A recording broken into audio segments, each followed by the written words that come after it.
It's Saturday, 9:59 a.m. The building and safety yesterday deemed the premises uninhabitable, forced Sally to start posting notices of entry when she wants to enter. So I'm preparing the place for them to come. I laid down this barrier so they can walk. They don't do this.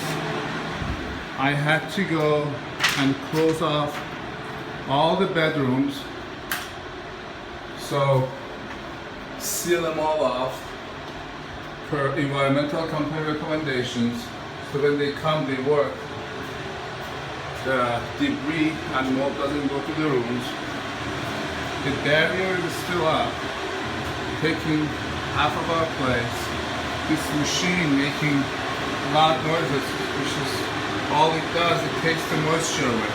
They did not put a HEPA air filter, even though the environmental company told them you're supposed to put a HEPA air filter to sanitize the place. So as you see, the whole place is still in pieces. Everything is on ground. And I'm leaving for work. I cannot just sit here for them to come. Warren has the cellar keys